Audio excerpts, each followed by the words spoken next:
Hello guys, তোমরা সবাই কেমন আছো? আশা করছি ভালো আছো, আমিও ভালো আছি। আজকের আমার মাম্মামের বার্থডেটা আজকে আমি সারাদিন কীভাবে কাটাবো সেটাই তোমাদের কাছে শেয়ার করবো। আমি রেডি হয়ে গেছি, মাম্মামকে নিয়ে একটু বেরোচ্ছি। কোথায় যাচ্ছি সেটা তোমাদেরকে দেখাচ্ছি। চলো দেখো, আমার মাম্মামকে রেডি করিয়েছি। এই জামাটা পরেছিলাম, নতুন জামাটাই, কিন্তু ওর ঠিক পছন্দ হচ্ছে না, দেখছে বারবার করে কি করবে। জামাটা দেখো বোতাম ধরে টানছে, এই করছে। ওই জন্যে আমি ভাবলাম চেঞ্জ করে এই জামাটা পরিয়ে দিলাম। এই জামাটা পরিয়ে দেওয়ার পর ও ব্যাগ ধরে টানছে, বলছে কখন যাবো, তো বলতে পারে না, ব্যাগ ধরে টানাটানি করছে। ও বুঝতে পেরে গেছে যে ওকে আমি বেরোবো। তো রেডি হয়ে গেলাম, আমি আর আমার মাম্মাম বেরিয়ে যাবো এবারে। আমার মাম্মাম ঘুমাচ্ছিল, শরীরটা একটু খারাপ নিয়ে বেরিয়ে গেছি। এই দেখো আমরা কোথায় এসেছি, এটা জায়গাটা কে কে চেনো একটু বলো।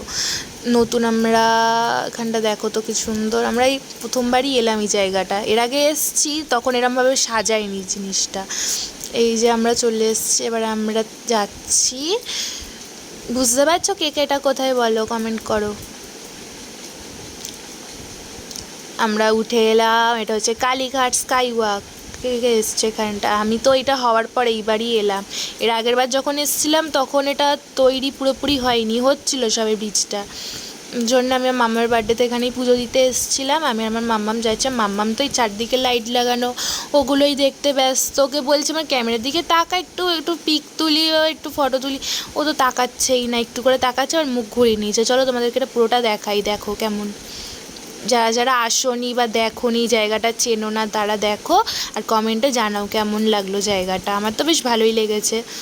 আমি আমার মাম্মাম তো যখন যাচ্ছি, বেশ ফাঁকাই ছিল এই জায়গাটা। আর যাওয়ার সময় উপর থেকে গেছে, আসার সময় নিচ থেকেই এসছিলাম। এবার দেখো আমরা নিচে নেমে গেছি, নিচে নেমে কতগুলো দোকান দেখো। এবার পুজো দিতে যাব, কিছু জিনিস কিনতে হবে পুজোর, সব ওই ফুল এটা ওটা সব প্রসাদের এইগুলো সব কিনতে হবে। তো সব নিয়ে নেবো এবারে, নিয়ে তারপর তোমাদেরকে দেখাচ্ছি। চলো সব কিনে নিই। ওখানে একটা হনুমানজির মন্দির ছিল, চলো কিনে নিয়েছি আমরা সব। এত লাইন পড়ে যা, মাম্মাম তো কাঁদছে। দেখো না, এত গরমও লাগছে, প্রচণ্ড ভিড় ছিল। এই পুজো দেবো বলে লাইনে দাঁড়িয়েছি। ব্যাস আমাদের পুজো দেওয়া কমপ্লিট। চলো আমরা এবার বাড়িতে যাই। Tata, bye bye. কেমন লাগলো কমেন্ট করে জানিও।